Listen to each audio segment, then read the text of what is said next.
அனைவருக்கும் ஆத்ம நமஸ்காரம். ஆத்ம வித்யாம்பிகையின் பேரருளால் ஆனந்த லஹரியின் அபிராமி அந்தாதி வைபவத்தின் 10வது பாடல் தொகுப்புக்குள் நுழைய இருக்கிறோம்.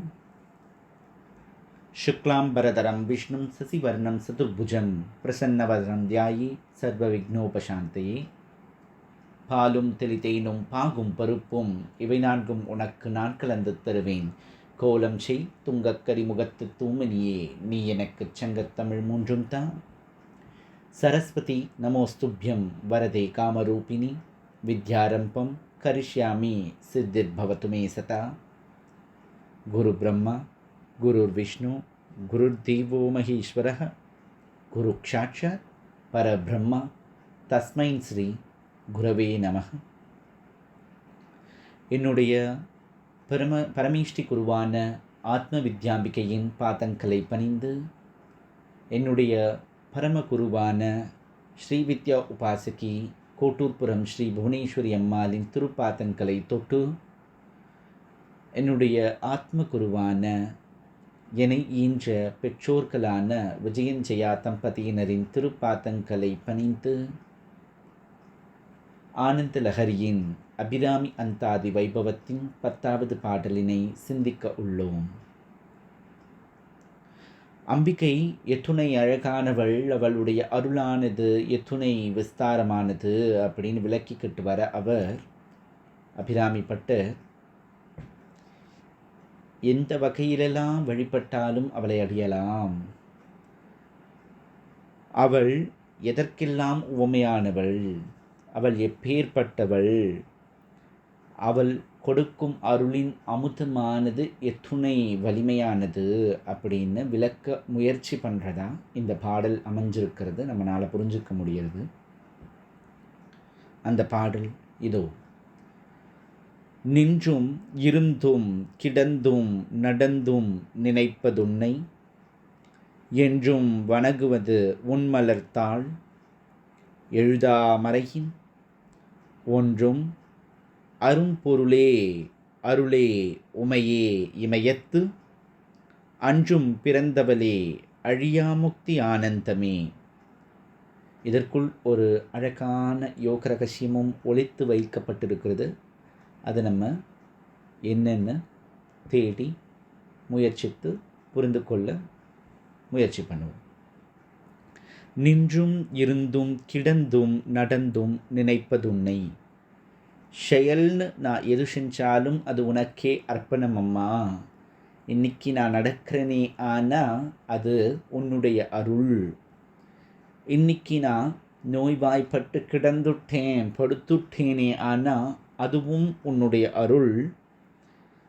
நடக்கிறேன் நிற்கிறேன் ஓடுறேன் அப்படின்னா அப்போவும் அதுவும் உன்னுடைய அருள். நான் எனக்குள்ளே நினைக்கிறது அத்துணையுமே நீயா இருக்க, நீ தான் எனக்குள்ளே இருக்கேம்மா. உன்னை தவிர நான் வேறு எதையும் நினைக்கல, அதனால் உன்னை தவிர வேறு எதையும் நான் வணங்குவதும் இல்லை அப்படிங்கிற மாதிரி முதல் 2.5 வரிக்குள்ளே அவர் சொல்ல வர்றது நமக்கு புரியுறது. நின்றும் இருந்தும் கிடந்தும் நடந்தும் நினைப்பதுன்னை.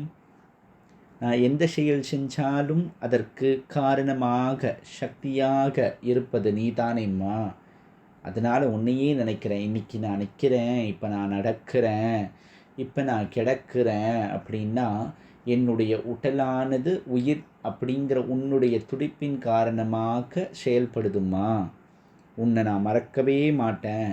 அதன் காரணமாய் உன்னை வணங்கி கொண்டே இருக்கிறேன். வணங்குவதுன்னை உன்மலர்த்தாள் எழுதாமறையின். உன்னுடைய பாதங்களை வணங்குகிறேன். அதை வணங்குறதுனால எனக்கு என்ன கிடைக்கிறது அப்படின்னா, எழுதாமறையின் ஒன்றும் அரும்பொருளே அருளே. அம்பிகை ஆனவள் எழுதாமறை அப்படின்னு சொல்லக்கூடிய வேதங்களின் சாராம்சமாக இருக்கிறாள். அவளுடைய அருளானது எவ்வளவு கடாட்சமானது அப்படின்னா, பெரிய சரஸ்வதி சம்பத்து. அதாவது வேதங்களுக்கு அர்த்தமாக அம்பிகை இருக்கிறாள். அம்பிகையை பக்தி செய்து அம்பிகையை புரிந்து கொண்டால் வேதங்கள் அத்துணையும் புரிந்து கொண்டதற்கு சமம். எழுதாமறையின் ஒன்றும் அரும்பொருளே, அருளே அப்படின்னு சொல்கிறார். அதாவது அம்பிகையே ஐயனின் அருள். அவளுடைய அருளானது எத்துணை சக்தி வாய்ந்ததுன்னா வேதத்திற்கு இணையான சக்தி வாய்ந்தது. அம்பிகைத்தான் அதற்கு ஆதாரமாக இருக்கிறாள். உமையே இமயத்து அஞ்சும் பிறந்தவளே, அவள்தான் இமயத்தின் வாசினியாக இருக்கக்கூடியவள் இல்லையா? அவள் இமவான் பெற்ற கோமகள் இல்லையா? இமவான் பெற்ற பார்வதி இல்லையா? அவள் அழகான பார்வதியாக இருக்கிறாள். அழியா முக்தி ஆனந்தமே, அவள் அழியாத முக்தி ஆனந்தமாக எனக்குள் இருக்கிறாள் அப்படின்னு அவர் நிறைவு செய்கிறார். சுவாமி, நீங்கள் இதில் ஏதோ யோக ரகசியம் ஒழிச்சு வச்சுருக்காருன்னு சொன்னேலே, அது எங்கே அப்படின்னு கேட்குறீங்களே. ஆனால் உமையே இமயத்து அன்றும் பிறந்தவளே அப்படின்னு நம்ம பார்க்குறோம். இமயம் அப்படிங்கிறது பெரும் சிகரம். பெரும் சிகரம்ங்கிறது அதனுடைய இருப்பிடம் பொறுத்து பெருசு, அது இருக்கிற இடம் பொறுத்து அதனுடைய தகுதி உசக்தியானதுன்னு சொல்கிற மாதிரி நம்ம உடம்புலேயே உசக்தியான ஒரு உறுப்பு உண்டு அப்படின்னு சொன்னோன்னா அது தலை அப்படின்னு சொல்லலாம். சயின்ஸ்லேயும் அப்படித்தானே சொல்கிறா. அதுக்குள்ளே தான் சென்ட்ரல் நர்வஸ் சிஸ்டம் அப்படிங்கிற மூளையானது இருக்குது. அதுதான் அடி பாதத்தில் ஒரு முள் குத்தினாலும் காலை உடனே தூக்கணுங்கிற உணர்ச்சியை கடத்தி நம்மளுடைய புத்தியின் மூலியமாக கால் நகர்த்தக்கூடிய செயலை செஞ்சுட்டுருக்கு.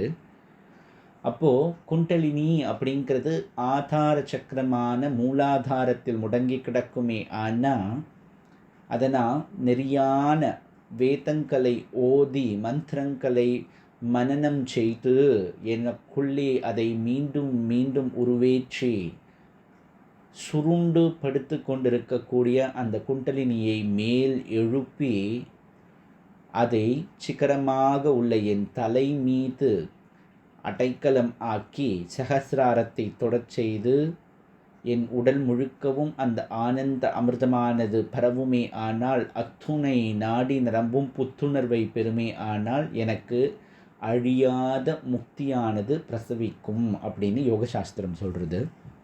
அது அவருக்கு அழகாக குறிப்பாக வச்சிருக்கிறத நம்ம பார்க்க முடிகிறது. அம்பிகையை பஞ்சதசி மந்திரம் சொல்லி அவளினை ஆராதித்து அவள் அடியை பிடித்து கொண்டு நம்முடைய அடிமூல சக்கரமான மூலாதார சக்கரத்தினில் சுருண்டு கிடக்கும் குண்டலினியை எழுப்பி சகசிராரத்தில் அவளுடன் ஐக்கியம் செய்துவிட்டோமே. ஆனால் இனி பிறவியே கிடையாதுங்கிற தேஜஸான வாழ்க்கையினை வரமாக பெறுவோம் அப்படிங்கிற மாதிரி இந்த பாடலை நிறைவு செஞ்சிருக்கிறார். நின்றும் இருந்தும் கிடந்தும் நடந்தும் நினைப்பதுன்னை என்றும் வணங்குவதும் மலர்த்தாள் எழுதாமறையின் ஒன்றும் அரும்பொருளே, அருளே உமையே இமயத்து அன்றும் பிறந்தவளே அழியாமுக்தி ஆனந்தமே அப்படின்னு நிறைவு செய்திருக்கிறார். ஆத்ம வித்யாம்பிகையின் பேரருளால் இன்பமே சூழ்க, எல்லோரும் வாழ்க என்று கூறி ஆத்ம வித்யாம்பிகையின் நல்லருளால் எல்லா உயிர்களும் இன்புற்றிருக்கட்டும் என வாழ்த்தி ஆனந்தலஹரியின் அபிராமி அந்தாதி வைபவத்தின் 10வது பாடலை நிறைவு செய்கிறோம். நன்றி.